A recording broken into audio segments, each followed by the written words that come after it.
Hello everyone, welcome to my channel. Keep it simple but significant. I am your host Sasi. Let's start today's discussion. Which form of government is also known as responsible government? किस form of government को कहा जाता है responsible government? तो ये होती है parliamentary government. Answer is C. The parliamentary system of government which is followed in India is also known as responsible government. Okay. Who among the following elects the president of India? President of India जो हैं उनको elect कौन करता है? तो इनको elect किया जाता है elected representative of Lok Sabha, Rajya Sabha and state legislative assembly. Answer is C. If an ordinary bill originated and passed in the state legislative council of a bicameral state in India and state legislative assembly rejects the bill, then which among the following would follow? मतलब bicameral legislature है वहाँ पे, मतलब आपकी state assembly भी है और state legislature भी है. ओके, मतलब विधानसभा विधान परिषद दोनों हैं. तो और विधान परिषद के द्वारा कोई बिल पास किया गया है और उसको भेजा जा रहा है विधानसभा में, तो विधानसभा अगर उस बिल को रिजेक्ट कर देती है तो क्या होगा? तो होगा ये कि द बिल गेट लैप्स हो जाएगा वो bill. Answer is D. The Supreme Court of India can review its own judgment on the basis of which of the following article? Supreme court of India अपने खुद के judgement को भी review कर सकता है और ये किस आर्टिकल में कहा गया है? ये आर्टिकल है article 137. Answer is B.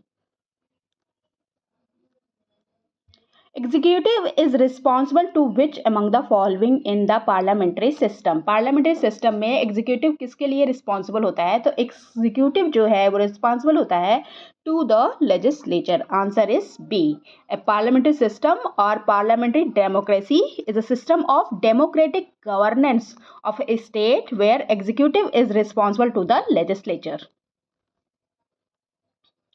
Which article deals with the procedure for the amendment of the Indian Constitution? Indian Constitution में जो amendment होता है उसका जो procedure होता है ये कौन सा article deal करता है? तो ये article है article 368. Answer is D. Article 368 of the Indian Constitution of India deals with the procedure of amendment of the Indian Constitution. Which among the following is the official language of Union Territory of Lakshadweep? Lakshadweep की official language कौन सी है? तो ये है मलयालम. मलयालम और कहाँ की है? ये केरला के भी है. Okay, official language of Lakshadweep are Malayalam and also English भी यहाँ पे बोली जाती है. ओके, और यहाँ पे दो लैंग्वेज बोली जाती है और कौन सी? जसेरी भी बोली जाती है या धिवेही बोली जाती है. ये सारी लैंग्वेजेस यहाँ पे बोली जाती हैं लक्षद्वीप में, लेकिन ऑफिशियल लैंग्वेज कौन सी है? Malayalam and English. Which among the following was the strength of Lok Sabha after the India's first general election? India का फर्स्ट जनरल इलेक्शन जब हुआ था तो लोकसभा की स्ट्रेंथ क्या थी? तो लोकसभा की स्ट्रेंथ थी 489. Answer is C.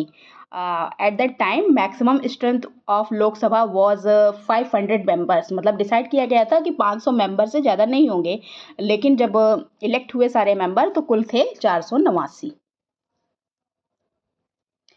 What is the tenure of individual Rajya Sabha members? Individual Rajya Sabha members का टेन्यूर कितना होता है? तो ये होता है 6 ईयर का. Okay, Rajya Sabha has an indefinite term and ये सब्जेक्ट नहीं होता है डिसोल्यूशन का. इसको मतलब डिसॉल्व नहीं किया जा सकता. जैसे लोकसभा को डिसॉल्व किया जा सकता है, राज्यसभा को नहीं डिसॉल्व किया जा सकता. और इंडिविजुअल का जो टर्म होता है वो 6 ईयर का होता है और जो 1/3 मेंबर होते हैं वो एवरी 2 ईयर रिटायर्ड होते हैं. What is the initial duration of which president's rule can be imposed in a state? किसी स्टेट में प्रेसिडेंट रूल लग रहा है तो इनिशियल ड्यूरेशन क्या होता है? इनिशियल ड्यूरेशन होता है 6 मंथ का और इसको ज़्यादा से ज़्यादा बढ़ाया कितना जा सकता है? 3 साल तक बढ़ाया जा सकता है, लेकिन हर 6 मंथ पे इसको रिन्यू किया जाएगा. That's all for today. If you like my video, please do like, comment, share and subscribe. Thank you.